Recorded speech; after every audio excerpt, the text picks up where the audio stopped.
Hey, bonjour à tous la famille. J'espère que le volume est bon parce que j'ai une pensée à vous partager, une réflexion importante sur toujours le Gabon et notre situation. Et pour les élèves du coaching, ne vous inquiétez pas, bientôt je vous reprends le coaching.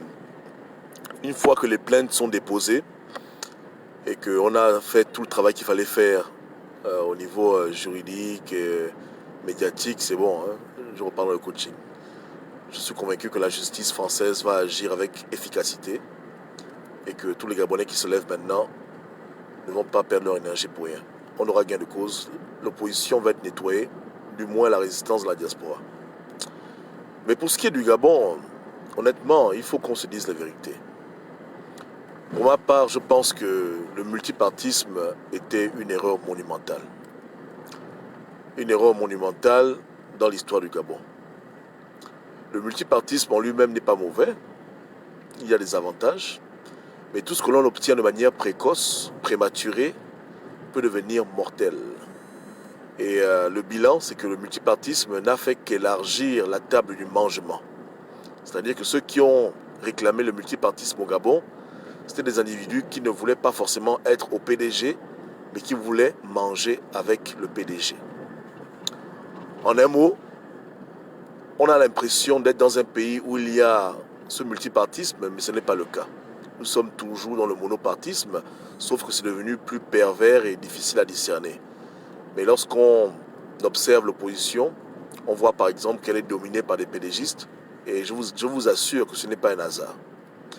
C'est un peu comme l'indépendance du Gabon. Sur papier, le Gabon est indépendant, mais lorsqu'on fouille un peu plus, on se rend compte qu'il n'est pas vraiment indépendant, c'est une colonie française officieuse. Donc nous avons eu un faux multipartisme qui est très dangereux. Je pense même que le faux multipartisme est plus dangereux que le vrai monopartisme. Maintenant, dans le monopartisme, il y a des avantages et des inconvénients. Et je pense qu'il aurait fallu d'abord mûrir l'esprit patriotique, accepter l'idée d'alternance dans un seul parti, avant d'ouvrir la fenêtre d'alternance avec d'autres partis politiques. Parce que c'est ça le véritable combat. Il y a des pays qui sont dirigés par un seul parti, comme en Chine, je crois, mais dans le parti communiste chinois, il y a des mécanismes pour que le pouvoir alterne, de façade ou bien, etc. Donc, comment est-ce qu'on pouvait imaginer que des gens qui n'avaient pas d'abord accepté qu'il y ait une alternance un parti unique puissent imaginer une alternance avec des partis externes à leur parti unique? C'est pas possible. C'est mettre la charrue avant les bœufs. La première bataille aurait été d'obliger Omar Bongo à comprendre qu'il ne peut pas régner à jamais dans un parti et qu'il doit faire son temps et que d'autres personnes dans le parti, du PDG bien sûr, doivent prendre la place au fur et à mesure. En un mot, établir un système de changement, d'alternance politique d'abord dans le parti. Ensuite, une fois que les gens ont accepté l'idée de voir d'autres personnes diriger un pays pendant X, Y période de temps, maintenant on peut ouvrir l'idée à d'autres partis politiques qui se créent hors du parti politique central. Ainsi, ça ne dérange personne lorsque une équipe vient et une équipe s'en va, etc. Mais les choses ont été mal faites, prématurément, à cause d'une crise en 90, etc. Les accords de Paris, bon bref, je ne vais pas avoir revenu dessus, qui a poussé tout le monde à se précipiter vers le multipartisme en pensant que le multipartisme allait régler le problème du Gabon. Écoutez, on est en 2020, ça fait pratiquement quoi? Ça fait 30 ans plus tard, hein? 30 ans plus tard, on ne voit pas clair. On ne voit pas clair, rien n'a changé, rien n'a bougé. On a maintenant des élections qui sont de plus en plus contestées, où le bilan de mort ne fait que s'alourdir. On a des opposants qui sont devenus de plus en plus corrompus, véreux. On a des activistes qui deviennent des champions du chantage. Tout ça là, c'est à cause de cette affaire de multipartisme. Vouloir enjamber le chemin de quelque chose que l'on ne maîtrise pas, vouloir griller les étapes dans la croissance démocratique, vouloir aller trop vite, voici les conséquences. C'est un naufrage. Le Gabon est un pays naufragé démocratiquement. Et non pas que je suis démocrate, moi je ne suis pas démocrate, je suis théocrate. Mais je me mets dans la pensée des démocrates parce que j'estime que bon, je peux comprendre les gens qui ont la démocratie. Donc dans leur point de vue, c'est un naufrage. C'est la catastrophe totale. Et si on ne fait pas attention, on se dirige tout droit vers une guerre civile. Voilà les dangers qu'on court au Gabon. Tout ça parce qu'il y a des gens qui ont réclamé des choses qu'ils ne maîtrisaient pas. C'est comme mes frères du Moyen-Orient, l'Afrique du Nord, ils ont réclamé la démocratie brutale, pure, mais le bilan il est désastreux. En Syrie, il n'y a pas de démocratie. En Égypte, il n'y a pas de démocratie. C'est des régimes totalitaires. Au Gabon, même ça va. Eux, c'est l'armée qui dirige le pays. Voilà ce qui se passe lorsque une population immature, des hommes politiques immatures, motivés par l'intérêt personnel, font des choses parce qu'ils voient ailleurs, on fait ça, et ils pensent que chez eux c'est pareil. Ils ne prennent pas en compte leur propre contexte historique, leur réalité anthropologique, sociologique. Ils veulent faire parce qu'il faut faire. Mais est-ce que c'est possible? C'est comme quelqu'un qui achète une voiture, une Tesla, et il veut la rouler au Gabon où il n'y a pas de route. Voilà un peu ce qui se passe. On veut des choses qui sont peut-être bonnes, mais qui ne sont pas adaptées à notre terrain parce qu'on n'est pas prêt à les recevoir, on n'est même pas prêt à les garder. Donc, le bilan, il est où? Quel est le bilan du multipartisme? Il est nul. Je dis que le PDG a phagocyté l'opposition. À chaque élection, c'est le PDG contre le PDG. PDG originel contre le PDG des petits rebelles. Mais c'est toujours eux qui gagnent. Et au Gabon, c'est comme ça depuis toujours. Soit un pion de la France-Afrique, soit un opposant ancien PDGiste. Il n'y a pas d'opposition, il n'y a vraiment pas de multipartisme, parce que c'est eux qui commandent. Que ce soit l'UN, que ce soit la mouvance de Ping, que ce soit Nzuba, c'est les PDGistes qui commandent l'opposition. Et même eux, ils n'arrivent même pas à alterner le pouvoir avec leur frère le PDG originel. Voici les conséquences. Donc, on ne peut plus dans la hâte et la précipitation parce qu'on pense que c'est idéal pour nous et on oublie qu'une chose peut être bonne pour nous, mais on ne peut pas être bonne pour cette chose. Le multipartisme est bien lorsqu'on a affaire à des gens bien, des gens prêts, des gens matures, où dans un commun accord, tout le monde est OK pour alterner les choses, mais quand des gens, on les impose une posture comme ça, brutalement, ils ont du mal à accepter. Écoutez, pendant presque 40 ans, désolé, je ne suis pas forcément expert en mathématiques. Bon, en tout cas, depuis que Omar Bongo a pris le pouvoir, en 64 je crois, jusqu'aux accords de Paris qui ont ouvert le multipartisme au Gabon, il a fait des faveurs à la France. Et en contrepartie, la France lui garantissait protection au pouvoir. Ok? Donc lui, il a fait sa part. En tant qu'agent de la France, agent français, France-africain, c'est tranquille, il fait sa part.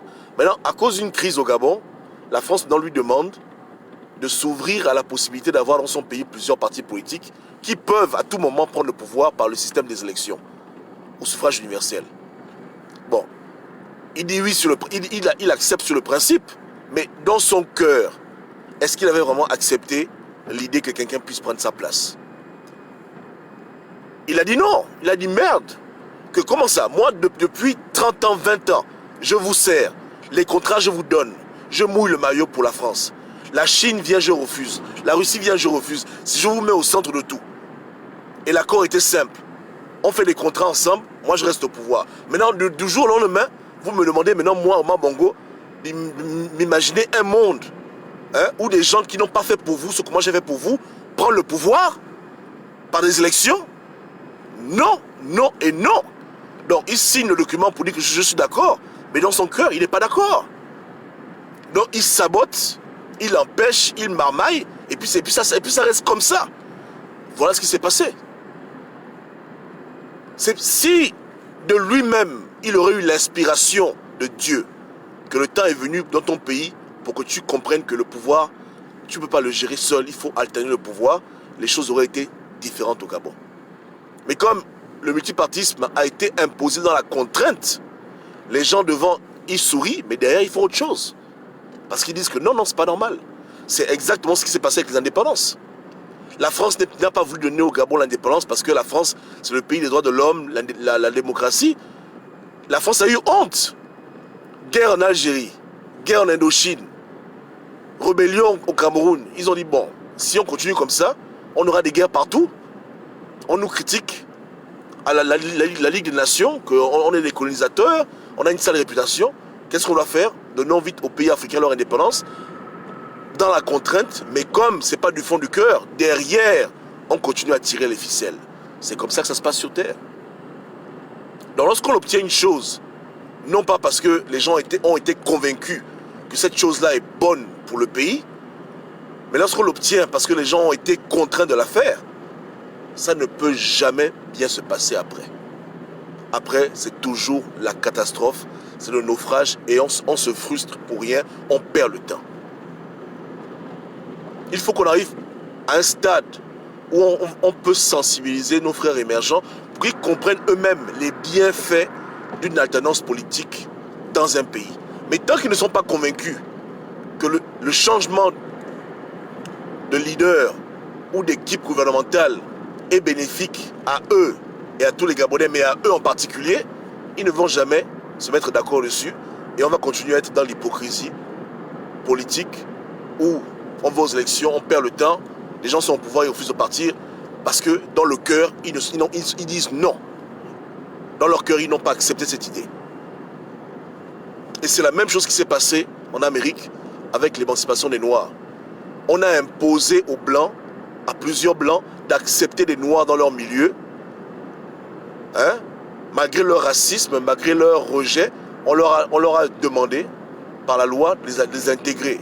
Conclusion, ils ont intégré, mais à moitié. Ils les combattent toujours, hein? Parce que le racisme n'a pas disparu à cause de Martin Luther King. Et comme les Blancs n'ont pas digéré ça, pour beaucoup d'entre eux, c'est quelque chose qu'on les a imposés dans la gorge. Ils ont dit, il n'y a pas de problème, venez. Venez. Ils ont ouvert leurs écoles, ils ont ouvert leur commerce, mais est-ce que la condition des Noirs a changé? De manière indirecte, ils les sabotent toujours. Quand un policier blanc va dans un quartier défavorisé, il voit un noir qui court, il lui met une balle. C'est ça les conséquences, n'est-ce pas, non? Les conséquences de vouloir imposer à quelqu'un quelque chose, malgré lui, il ne veut pas vivre avec les Noirs, mais tu l'obliges à vouloir vivre avec les Noirs, il n'y a pas de problème. Il va les empoisonner, il leur donnera de la drogue, il va les détruire sans qu'eux se rendent compte qu'on les détruit. Ça marche comme ça. Voilà pourquoi ce n'est pas bon de faire des choses dans la contrainte. Et il faut que les gens soient d'accord dans le principe pour qu'on puisse avancer, sinon on perd le temps. Donc il aurait été préférable pour nous de rester dans le monopartisme et d'essayer de convaincre les gens qu'il faut alterner le pouvoir d'abord dans le parti et au-delà, et ne pas chercher à vouloir brusquer ou bien pousser les choses trop fort dans le bruit. Voilà ce que ça donne. Ça fait qu'à la fin, on a eu des accords signés, mais est-ce que ta vie est meilleure pour autant? Et le Gabon ne fait que sombrer. Hein? Ne fait que sombrer. Plus le monopartisme vient, plus les Gabonais, ils ont des problèmes. Les avantages qu'on avait à l'époque disparaissent. Nos compagnies s'évaporent.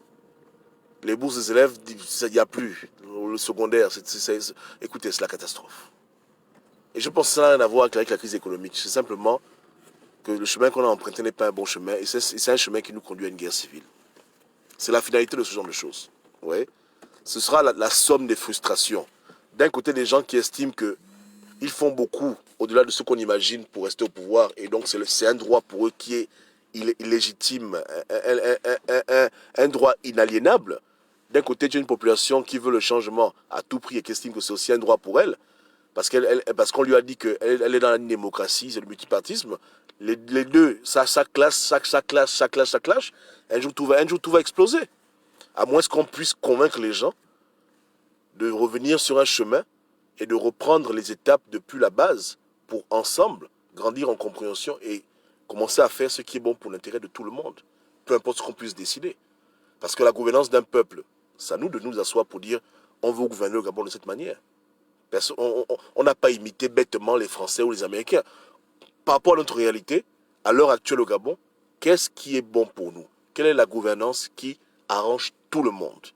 Qui arrange les opposants, les vrais, qui arrange les émergents, les vrais, qui arrange tous les patriotes, et même les faux en dernière ligne, parce que les faux, eux, c'est à la fin. Voici les questions fondamentales qu'on se pose. Et on doit arrêter de continuer à lutter dans un conflit que nous n'avons pas créé et qui a été fomenté par des gens égoïstes. Ce n'était pas l'envie de voir un Gabon meilleur qui a poussé beaucoup d'acteurs politiques à se battre pour le multipartisme. C'était pour prendre leur valise d'argent, pour prendre leur mallette, pour blaguer, etc., etc. Ils sont là, ils sont encore vivants. Beaucoup d'entre eux étaient des agents de la France. Il y avait quelques rares d'entre eux étaient des gens sincères, mais ils étaient minoritaires. La plupart des personnes qui voulaient ce genre de choses, c'était un peu les ancêtres de nos frères activistes marmailleurs. Voilà, c'était un peu le même esprit. Hein? Il y a le boucan. Dans le boucan, on oblige Omar Bongo à lâcher du lest, à permettre qu'il y ait des partis politiques au Gabon non pédégistes, financés par Omar Bongo toujours, où on peut faire le bouffage, on emmerde l'État, on donne l'argent, un moyen pour nous de nous enrichir et devenir comme les autres. Ça s'arrêtait là. Pour beaucoup de gens, c'était ça l'objectif. C'était le mangement. Donc, on ne nous a pas laissé un devoir à remplir, qui était forcément un devoir noble pour nous. C'était la cupidité qui a motivé beaucoup de personnes. Et voilà pourquoi ceux qui ont mené le combat, beaucoup sont devenus après proches du régime, les Mbabes sur les restes, parce qu'ils se moquaient des gens. Vous comprenez? Hein? Donc, puisque c'était un game, ils ont fait un game, où dans le game-là, de ce game-là est né le multipartisme. Mais dans dans ce game, le multipartisme, c'était un game. Maintenant, nous, on se bat pour quelque chose qui est né du mensonge et qui est né de l'égoïsme, de la cupidité. Quelque chose qui est bien, mais qui n'est pas le fruit d'un combat acharné, d'un combat idéologique pour sauver le Gabon, mais qui était simplement une manière pour beaucoup de gens de bouffer de l'argent. Comme à la conférence nationale où les gens créent des faux partis politiques juste pour avoir des mallettes d'argent. Comment est-ce qu'on peut continuer de combattre dans de telles choses? On doit avoir le courage de dire ça suffit. Arrêtons, les choses ont été mal faites depuis très longtemps, faisons les choses d'une bonne manière. Remettre tout à zéro et nous poser les bonnes questions. Qu'est-ce qui nous arrange aujourd'hui? Comment on doit gouverner le Gabon pour que tous les Gabonais se sentent inclus dans l'avenir de leur pays, pour empêcher une guerre civile dans le futur, arrêter le désordre, arrêter l'égoïsme? Qu'est-ce qu'on doit faire? S'il faut même modifier la constitution gabonaise, reprendre tout à zéro, prendre le passé, le déchirer, parce que le passé a été basé sur la cupidité. Je vous dis que c'est les mêmes personnes, c'est le même esprit. Parce qu'à chaque génération, il y a des vendus. Vous comprenez? C'est comme aujourd'hui, nos frères vendus dans l'activisme, eux, les élections, pour eux, il faut qu'il y ait une crise post-électorale. Parce que s'il n'y a pas de crise post-électorale, ils ne peuvent pas faire leur chantage. Il faut qu'il y ait des morts, il faut qu'il y ait le chaos pour qu'ils puissent faire le chantage aux hommes politiques gabonais, à Ali Bongo, pour qu'on leur envoie l'argent. C'est pareil à l'époque. À l'époque, ils ont poussé des accords, ils ont fait le boucan. Ça a produit ce que ça a produit pour qu'ils puissent manger. Et beaucoup de gens ont mangé. Beaucoup de gens ont mangé comme les gens mangent maintenant. Donc, je pense qu'il faudra tôt ou tard se poser les bonnes questions et faire marche arrière. Parce qu'on n'est pas en train de marcher sur un chemin qui a été pensé pour le bien du Gabon de manière désintéressée. Il y a eu beaucoup d'intérêt et voilà pourquoi les choses se sont passées de manière prématurée. Le multipartisme est bon, mais il faut une progression dans les choses. Il faut surtout un commun accord dans un peuple, des référendums, etc. Une compréhension et une acceptance de la chose. Vraiment. Sinon c'est perte de temps, surtout de ceux qui sont au pouvoir. Maintenant, si c'est la bagarre, c'est la bagarre. Mais la bagarre, pour une population de 1 500 000 habitants, attention. Vous comprenez? C'est-à-dire que si on choisit le chemin de la force, que ce soit le camp adverse ou le camp qui se bat pour le pouvoir, on va tous être en deuil. À quoi ça va ressembler? À quoi ça va? On est combien de Gabonais sur Terre? On est peut-être 2 millions de Gabonais sur Terre, de souche. Ça ressemblait à quoi? Mais on ne peut pas continuer à être dans un monde où notre argent est dilapidé, les gens font n'importe quoi, on met les gens en prison. Tout ça, ça doit se cesser. Mais comment faire maintenant? Voici les grandes thématiques, des problématiques auxquelles il faudra répondre tôt ou tard. Et j'espère tôt. Ouais. Donc pour moi, le multipartisme qu'on a reçu, c'est n'importe quoi. L'indépendance, c'est n'importe quoi. Toutes ces choses ont été mal faites. On a dû dire aux Français que ça ne sert à rien de nous donner l'indépendance si c'est pour venir après prendre nos marchés, nos contrats, nous brimer. Le jour que vous serez sincères pour nous donner l'indépendance, donnez-la nous. D'ici là, nous, on prépare la révolution et si on décide de se battre, on se battra. Mais il n'est pas question de faire les choses à moitié parce que voilà, l'hypocrisie nous perd du temps. Mieux vaut, je sais que je suis un esclave jusqu'au jour où je sois libéré. Ne m'enlève pas les chaînes et après, tu me dis, écoute, là-bas tu ne peux pas aller, là-bas tu ne peux pas aller, là-bas tu ne peux pas aller. Si je suis libre, je suis libre. Si je suis esclave, je suis esclave. Au moins, les choses sont claires dans ma tête. La nuit, je dors en paix. Hein? Au moins, je sais que je suis esclave, je suis libre. Quand je suis libre, je suis libre. Quand je suis esclave, je suis esclave. Voilà comment je pense qu'il fallait procéder à cette époque. Mais bon, c'est pas grave. Aujourd'hui, on est en train de faire encore les mêmes erreurs. On veut une fausse alternance, etc. Arrêtons de bâtir sur le faux. On peut pas avoir une fausse indépendance. Hein? Un faux multipartisme, mais encore avoir une fausse alternance. C'est trop. Un temps, il faut arrêter de faire le faux et chercher à faire le vrai et bâtir le vrai pour un avenir meilleur. C'est tout. Et on peut le faire. On peut le faire en tant que Bantou, autochtone de ce pays. On peut le faire. Ce n'est pas impossible, n'est-ce pas? Il faut avoir du courage. Sinon, on va cogner le mur. Il y aura beaucoup de blessés, beaucoup de morts. Ouais, non. Ok. L'un dit quoi? Mais Gobam, l'équipe a changé. L'équipe de Marv, pourquoi il y a toujours une mauvaise gestion? Mais la mauvaise gestion est liée au fait que le pouvoir au Gabon est devenu une chose personnelle. Et quand on passe beaucoup plus de temps à chercher à garder le pouvoir, forcément, on ne peut pas avoir du temps pour arranger le pays. C'est-à-dire que même moi qui vous parle, j'ai mes activités, mais chaque fois que je prends le temps de venir vous parler des choses du Gabon, mes activités périssent. C'est que je souffre. Je peux quantifier le temps que je prends à parler aux Gabonais en termes d'argent réel que je perds. Hein, parce que je prends 1 heure, 2 heures par jour pour parler à mon peuple. Donc c'est pareil. Quand tu es au pouvoir et que tu estimes que le pouvoir t'appartient parce que ton père a fait ci, ton père a fait ça, et toi-même tu fais ci, toi-même tu fais ça, le pouvoir tu dois le garder. Et comme tu dois le garder, ton énergie est dépensée au maximum pour le garder. Et maintenant après, pour arranger un peu le pays, mais c'est secondaire. Donc quand tu prends le pouvoir, tu as 6 ans pour le garder pour la prochaine élection et tu as 1 an pour travailler. Voilà pourquoi c'est comme ça. Donc tant que ce sera le même paradigme, la gestion sera toujours mauvaise. Parce qu'on ne peut pas suivre 2 lièvres à la fois. C'est pas possible. Or, si tu prends le pouvoir et tu sais qu'il n'y a rien à faire, tu dois partir, tu t'attelles à faire du bon travail pour qu'on se rappelle que tu as fait du bon travail, etc. Parce que ton esprit est libéré, tu n'as qu'une seule mission, amener des projets à terme. Mais quand tu dois en même temps faire des projets, en même temps empêcher que tes ennemis qui te guettent, qui complotent contre toi, te fassent tomber, c'est trop d'énergie. C'est pas possible. À un moment donné, tu seras obligé de mettre plus le poids sur ce qui est le plus important pour toi, c'est-à-dire, malheureusement, garder le pouvoir. Donc l'argent ira là-bas, tout ira là-bas, mais et les choses iront moins dans les choses vitales qui aident les populations. Voilà. Voilà pourquoi la gestion, elle est mauvaise. À la racine du problème, elle est comme ça. Il faut vraiment être un super génie pour pouvoir garder un pouvoir dans un pays où tout le monde veut ta peau, tout le monde veut devenir quelqu'un, n'est-ce pas? Et en même temps arranger le pays. C'est pratiquement impossible. C'est impossible. Personne ne peut faire ça. C'est dur, c'est très très dur. Il faut vraiment être comme un Vladimir Poutine. Ça demande beaucoup d'énergie. Et ça, c'est des pays qui ont déjà ils ont déjà des mécanismes.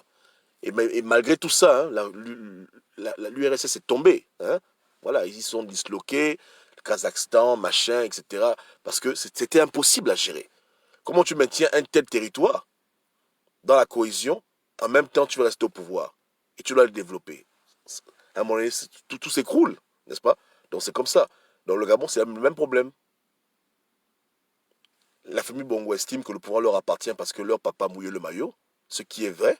Il a été fidèle à la France. Il a fait à la France des faveurs que la France a demandées, etc. Donc il a rempli sa part du contrat. L'autre part du contrat, c'est que tu as servi, on te sert. Maintenant, c'est sur ça que les frangins jouent. Tu vois.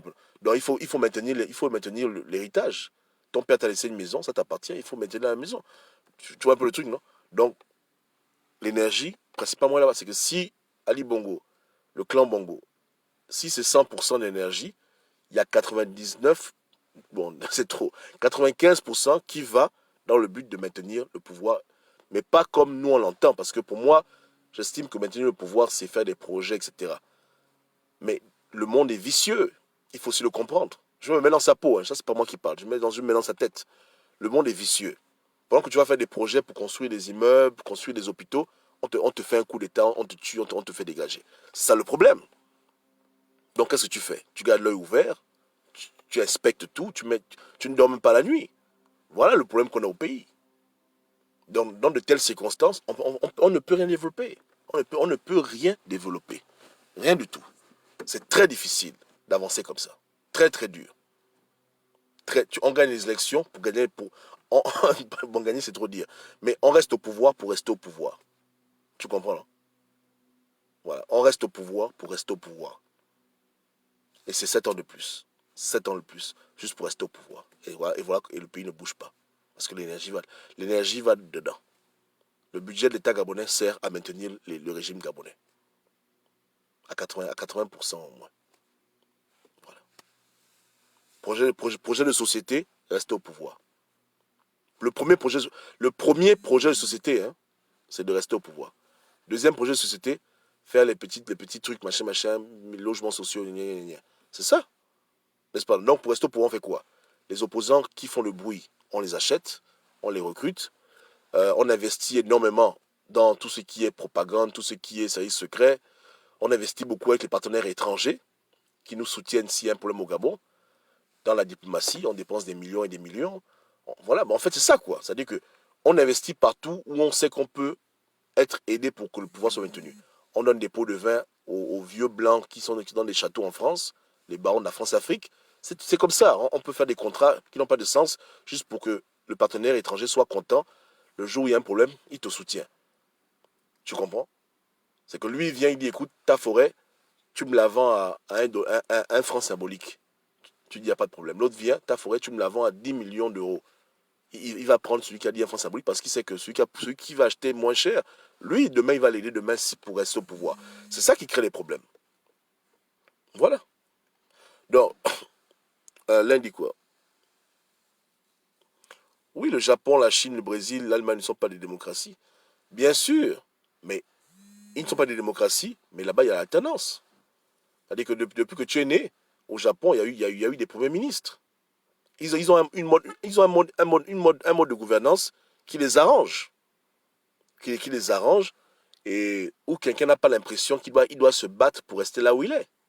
C'est-à-dire que voilà, on sait que tu prends le pouvoir pendant 7 ans, personne ne te fait un coup d'État. Tu vois, regarde, au Japon, il n'y a jamais eu de coup d'État. En Chine, il n'y en a pas. Au Brésil, il n'y en a pas. Pourquoi tu penses que dans ces pays-là qui ne sont pas des démocraties, il n'y a pas de coup d'État?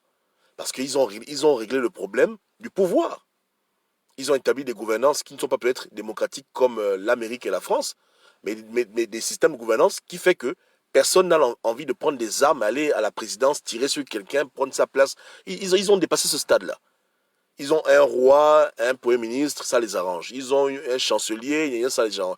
Leur système de gouvernance les arrange. Ils se sont assis, ils ont dit, bon, qu'est-ce qui est bon pour nous?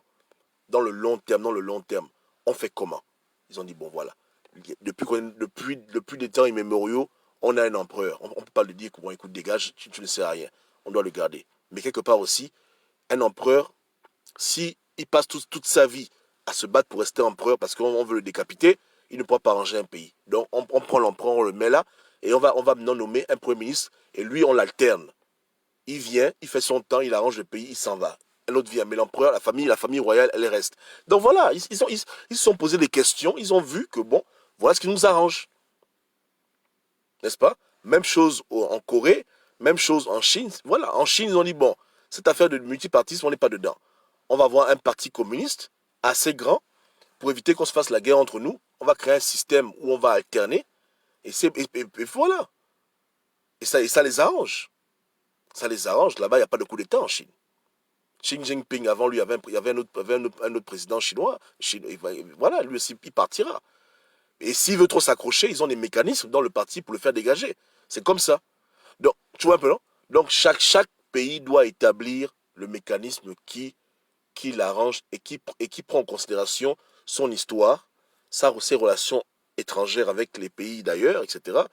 Et également sa sociologie, son anthropologie, sa psychologie, et déterminer que bon, voilà ce qui est bon pour nous et qui arrange tout le monde et qui nous donne la paix, la sécurité et qui nous évite de faire la sauvagerie où les gens font des coups d'État, des guerres inutiles. Voilà, voilà. C'est comme ça. Moi j'ai mes propositions, mais si j'en parle, les gens vont enlever les habits. Ouais, j'ai pas envie de choquer les gens. Mais pour moi, les choses sont claires. Mais si j'en parle maintenant, c'est un peu tabou, les gens ne vont pas aimer ce que je veux dire. Mais je pense que, honnêtement parlant, hein, un modèle comme le Japon, c'est ce qui nous irait le mieux.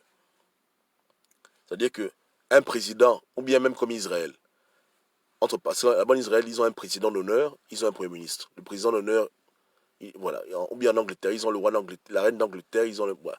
Il faut être, au Gabon, on n'a pas le choix. On peut pas nier qu'il y a une famille qui a des liens étroits avec la France, qui font que, même quand on essaye, on est saboté à tous les niveaux, parce que les Français sont des gens, entre parenthèses, loyaux. L'homme blanc, quand tu l'as servi, il va vraiment faire sa part du contrat. Malheureusement, c'est comme ça. Ils ont leurs défauts, mais quand tu as fait ta part, le blanc, il fera sa part.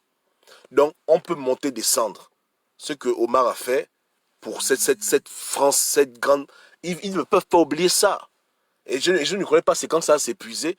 Donc, d'ici là qu'on découvre que ça s'épuise quand, on va continuer à ignorer ça. On se fait du mal à nous-mêmes. Donc, on doit créer un système de gouvernance qui reconnaît qu'effectivement, il y a une famille qui a des liens très étroits avec la mère coloniale. On doit aussi reconnaître que la France, elle existe aussi.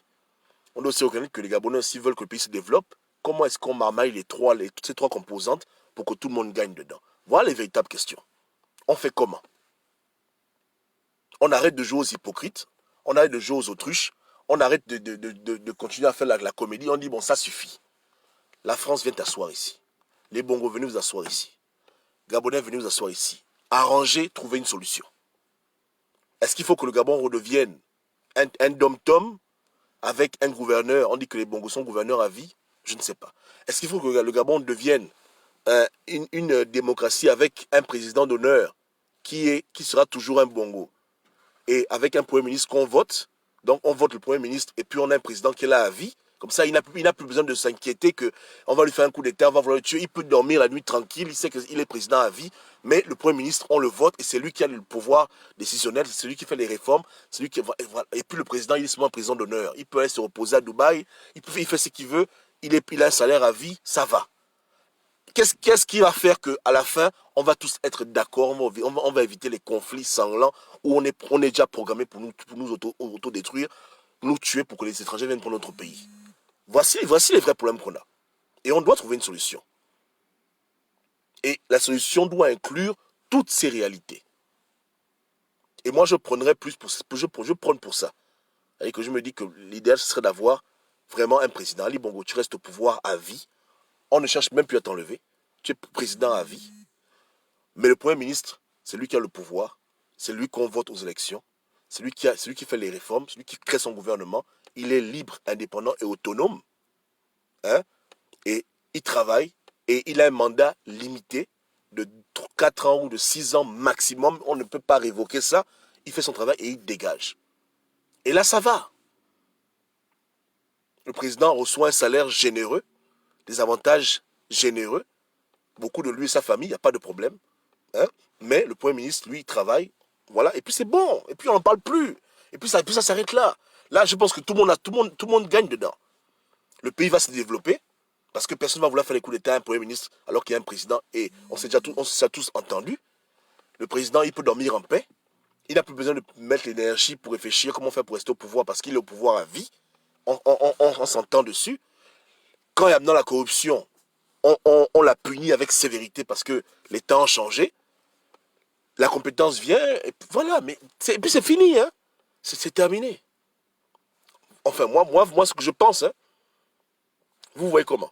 Que chacun réfléchisse comment on peut s'en sortir. Mais voici une piste de sortie. Ça règle beaucoup de problèmes. Les Bongos n'auront plus peur de dire qu'on doit rester au pouvoir parce que si on quitte le pouvoir, on va nous tuer. Le problème là est déjà réglé. Nous aussi, on dit qu'on est fatigué de vouloir les Bongos gérer. Au lieu qu'ils développent le pays, ils pensent qu'on va rester au pouvoir et après le pays sombre. Le problème est réglé. On ne veut pas des gens qui restent au pouvoir toute leur vie, quelqu'un qui a l'exécutif, il fait 50 ans au pouvoir, on n'en peut plus. Il a un mandat limité de peut-être 3 ans x 2, 6 ans maximum. Il dégage. Et puis c'est fini. C'est terminé. Et le problème là est réglé pour de bon. Pour de bon. Et la France, elle vient, elle valide, elle met le tampon, et puis c'est terminé. Basta. Ça s'arrête là. Plus de guerre civile, plus de conflits. Là, maintenant, c'est le travail qui va payer, l'intelligence qui va payer. Le pays peut avancer, on fonctionne, et puis c'est fini. Plus de bagarres, machin, basta. Et quand Ali Bongo, quand Dieu le rappelle, hein, parmi les Bongos, on vote un président, ou bien même ils n'ont qu'à voter quelqu'un. Ça les regarde. Voilà, on dit que pour les 100 ans à venir, le président sera toujours un bongo, président d'honneur, hein, comme Shimon Peres, et puis c'est tout. Mais le Premier ministre, lui, on le vote. Et c'est lui qui a le pouvoir, c'est lui qui fait le travail. Il peut construire le président, mais il a vraiment les clés du pays, et voilà. Et s'il le faut même, on fait comme m'a dit le papa Luc Benignon aussi, on fait du Gabon un État fédéral. Chaque province se gère. Hein? Le Haut-Togo se gère, le G4 se gère, le G2 se gère. Chaque province est indépendante avec son propre gouverneur que les ressortissants votent. Il a un budget, il a une assemblée, il y a un Sénat, ils font leur propre loi, etc. Et puis c'est tout. En tout cas, à la fin, là, on doit trouver ce qui nous arrange pour éviter le pire dans ce pays. Parce qu'on est en train d'aller dans une collision inévitable. À moins qu'on mette le frein et qu'on fasse pour une fois ce qui est bon pour nous et non pas ce qu'on nous impose dans des circonstances de conflit et de contraintes, mais quelque chose qui vient du cœur et que tout le monde approuve. C'est que le jour où on s'entend tous et que Ali Bongo prend son stylo et qu'il signe sur une feuille que je m'engage à ça, il le fait du fond de son cœur, ainsi que tous les pédégistes et que tous les opposants, vrai ou faux, tous les Gabonais. Il nous faut une solution où tout le monde est d'accord avec le cœur, l'engagement, aucune contrainte. On dit on est d'accord sur le principe, voilà ce qu'on va faire. Peu importe ce qu'on fait. Moi, je donne ici ma proposition, à laquelle j'avoue que je dois encore mûrir et réfléchir, mais ce serait ça l'idéal, une solution où tout le monde est d'accord. Pas comme à Paris, où on a dit aux gens de signer des idioties qu'eux-mêmes ils ne voulaient même pas faire. Hein? Voilà, il faut aller faire l'hypocrisie après. Du fond du cœur, chacun signe, signe, signe, signe, signe. Ce sera, pour nous, à mes yeux, la véritable date d'indépendance. Lorsque un peuple s'autodétermine et décide ce qui est bon pour lui et s'accorde en lui-même pour suivre une direction d'un commun accord. Voilà. Terminé. Et inclut bien entendu le passé pour dire que bon, il y a eu des crimes rituels, il y a eu des morts, etc. On fait comment par rapport à ça? On trouve une solution. On ouvre les enquêtes ou bien on enterre tout. Voilà. Voici les trucs. Voilà. Mais tout ça doit être réfléchi et fait ensemble.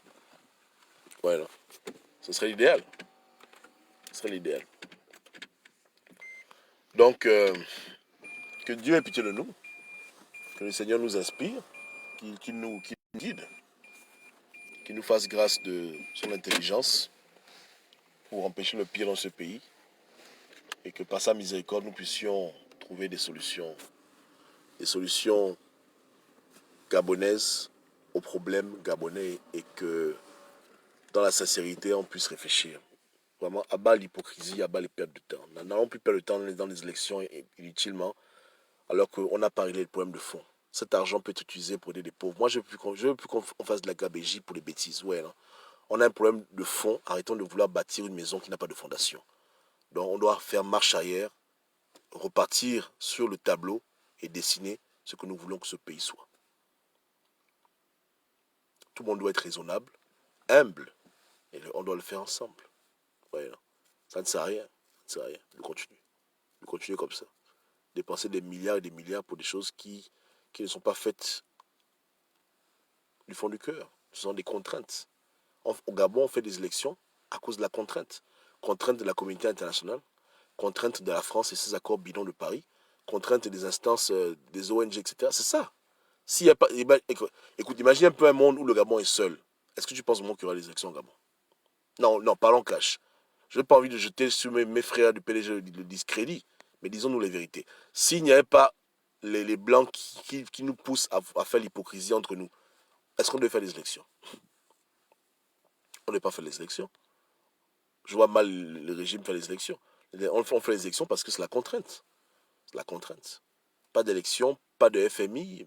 Pourtant, eux-mêmes, ils savent qu'on fait la comédie, mais ils veulent qu'on fasse la comédie. Donc, on nous demande d'être hypocrite. Et on est fatigué d'être hypocrite. Même eux au pouvoir, je pense qu'ils en ont marre d'être hypocrites. Voilà. Et on cherche des fonds pour faire des élections bidons, alors qu'on sait déjà à la fin le résultat final. Pourquoi on s'embrouille comme ça?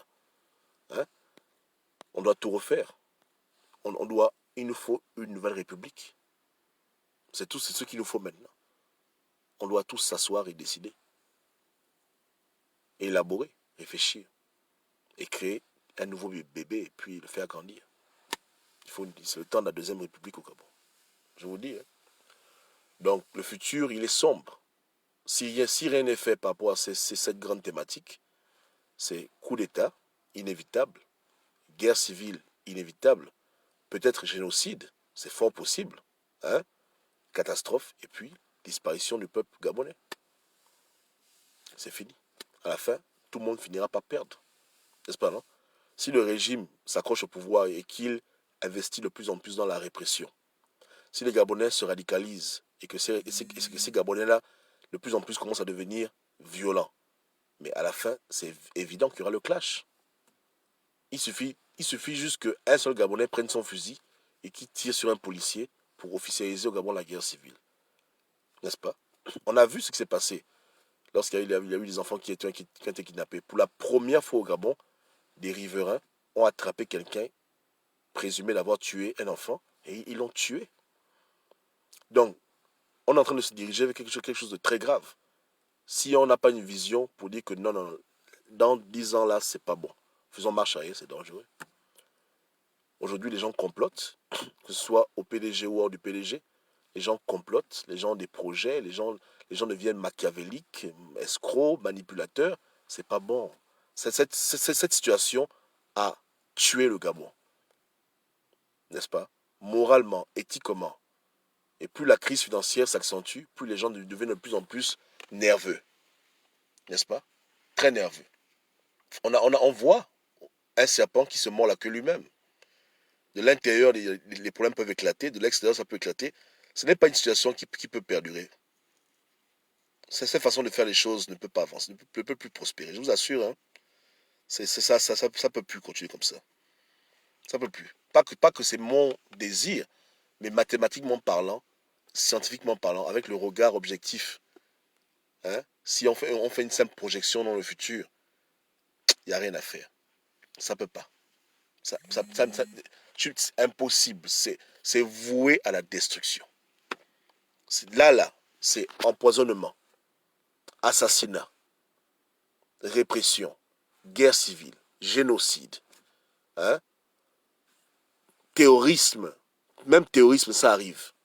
C'est-à-dire qu'on est au Gabon, tu es là, à Nouba Kele, tu attends le taxi-bus, tu entends seulement boum, une bombe explose. Mais c'est comment? Au Gabon, tout ça là, ça vient. Hein? Avec le radicalisme musulman, entre parenthèses, les Bokois, tout ça là mélangé dans un seul petit pays. Qui va survivre? Qui va survivre? Arrêtons. Arrêtons. Arrêtons.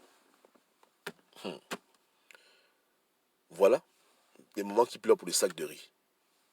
Ça fait mal. Donc, ça va pas. Ça ne va vraiment pas. Ça ne va pas. On doit trouver une solution, je répète, qui arrange tout le monde.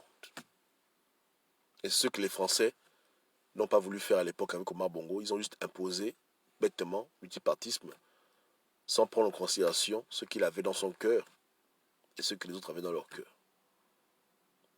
Et ça a tout floué. Ça a tout faussé. Je dis bien tout. Mais je pense qu'on lui aurait proposé, écoute, tu es président à vie, tu as des pouvoirs un peu limités, mais tu es quand même président. Donc tu es quand même père de la nation. En bas, un Premier ministre, on fait les élections, on vote le Premier ministre. Peut-être qu'il aurait accepté cette proposition et le Gabon aujourd'hui aurait changé. Peut-être, qui sait. Qui sait. Voilà. Donc, que Dieu ait pitié de nous, que Dieu nous aide et que Dieu nous inspire. On se parle plus tard. Hein. Là, on est ensemble, sans tabou. 241, tranquille. Voilà. C'est dosé, hein. C'est dosé. Ouais, ouais. Tu vois les frangins, hein. Les frangins qu'on va mettre en prison bientôt, là. Faut pas qu'ils s'inquiètent, hein. J'ai déjà dit aux gens que le mois de mai, c'est le temps des actions juridiques. Donc d'ici fin mai, tout sera déposé, propre et dosé, et puis on continue. Mais je reconnais que ce n'est pas une solution. C'est une solution temporaire. C'est-à-dire que ça va décourager les gens pendant 1 an, 2 ans, mais à cause de la galère, d'autres personnes vont reprendre le flambeau. Et ce sera compliqué. Donc, même ça, là, c'est temporaire. N'est-ce pas, non? C'est-à-dire que ce genre de mécanisme de chantage politique, c'est obligatoire que les gens le feront toujours tôt ou tard. On peut mettre en prison les leaders qui se sont fait corrompre avec la cruche en prenant les pots de vin, mais on ne peut pas empêcher des gens demain de faire pareil avec d'autres personnes. Vous comprenez? Hein? Donc, tant qu'on n'a pas un système en place qui nous arrange tous et on est tous d'accord, ceux qui aiment le désordre vont toujours profiter de ça. Comme je disais tantôt sur mon post, qu'il y a des résistants gabonais qui ont dans leur portefeuille, au sens propre du terme, des billets qui viennent d'Akombessi, des billets qui viennent de la Cruche, des billets qui viennent de Yali, et des billets qui viennent de Jamping. Je vous jure que de tels individus existent. C'est dur à croire, mais c'est la vérité. Et des billets qui viennent de Sedoukan. Là, le même résistant, dans son compte en banque, il y a l'argent d'Ali Bongo. Ali Bongo l'a envoyé. Il y a l'argent de Sedoukan. Il y a l'argent de Suleiman Liban. Il y a l'argent de Jamping. Il y a l'argent de la Crombessi. Et il y a l'argent de la Cruche. De tels individus existent. Et ça c'est les conséquences d'un Gabon qui va à la perdition. On se comprend, non? Il n'y a plus de loyauté. Les gens sont sans état d'âme. Sans état d'âme. Hein? Ils vont prendre l'argent de tout le monde. À la fin, ils disent qu'ils sont résistants. Ils mangent dans toutes les tables. Je dis bien dans toutes les tables.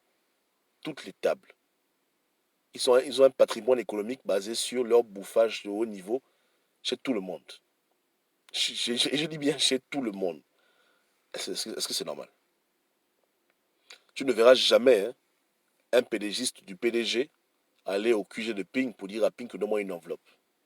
C'est pas possible.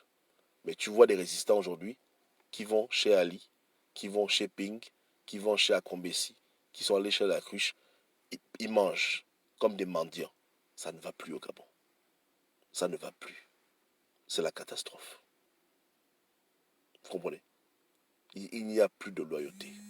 C'est de la bordellerie politique, c'est de la prostitution politique. Parce que ça, c'est le caractère d'une prostituée. Elle va chez tous les clients qui peuvent la payer. Ce qui est important avec elle, ce n'est pas ce que le client va lui dire, tu as les beaux yeux, c'est quand le client la paye.